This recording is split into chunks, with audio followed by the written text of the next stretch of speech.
Good afternoon.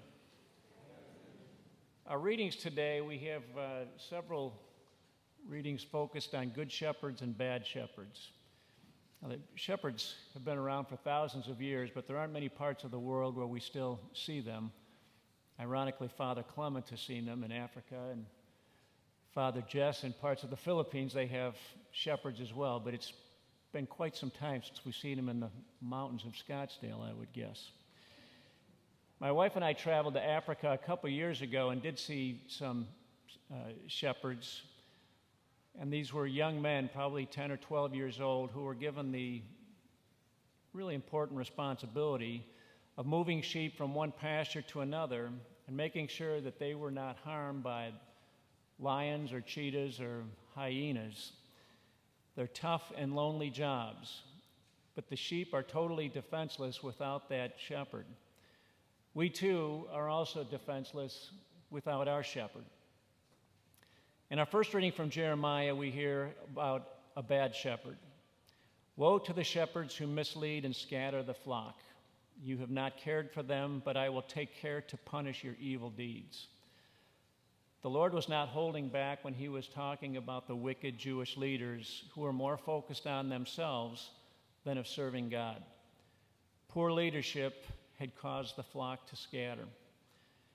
We're all aware of leaders who think that Christian beliefs are outdated or irrelevant. Jesus may judge these shepherds harshly. For some, theology has been replaced by meology. Rather than worshiping God and his teachings, some are worshiping themselves and their ideas of truth. Only God has the truth, and only God can meet our deepest needs.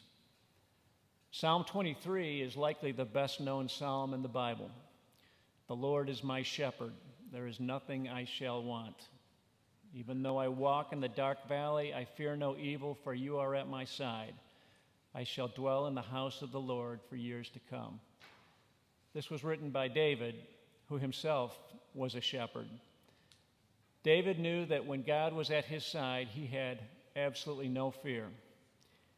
Many people today are afraid of so many things because they do not have faith that God is at their side, and so they are walking in the dark valley alone, which must be quite frightening. In today's gospel, the disciples have just returned from their first mission trip. You may recall last week that Christ sent them out 2 by 2 to go and preach and to heal. And now they have returned. So his 12 new shepherds have returned, and they're excited and exhausted. They were transitioning from followers to leaders. Large crowds were inspired by the collection of good shepherds who were feeding them with the truth, with wisdom, hope, and healing.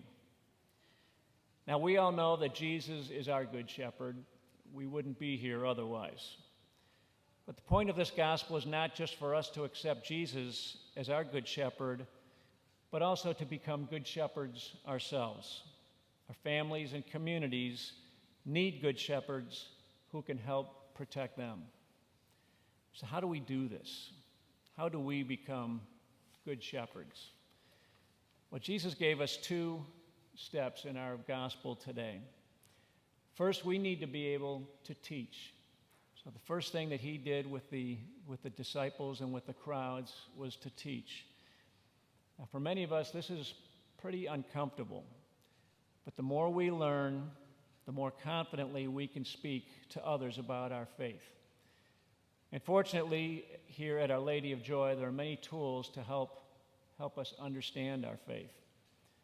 Formed.org is a website that has thousands of videos and Bible studies, and Our Lady of Joy has subscribed to that, so all parishioners get it free. We also have many great ministries for men, women, and teens. I get a great deal of value out of going to the men's group, which meets every Friday morning at 6:30, and we'll study the readings for the coming week and then discuss how those impact our day-to-day lives.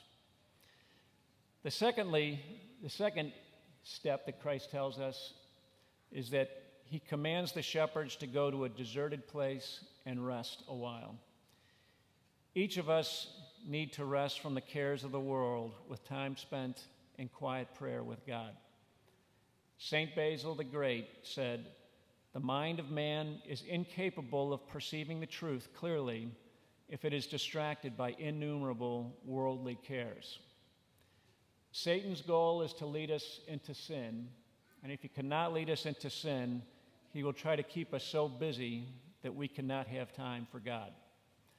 So turning off our phones and distractions daily to pray is helpful. If we can start with 10 minutes a day and go from there, it would be a great start. In Christ, we find lasting peace, and he is waiting for us in the silence. The Lord is our shepherd. He guides us, protects us, feeds us, and gives us peace. Let us also strive to be good shepherds ourselves, to help those sheep in our lives who are also in need.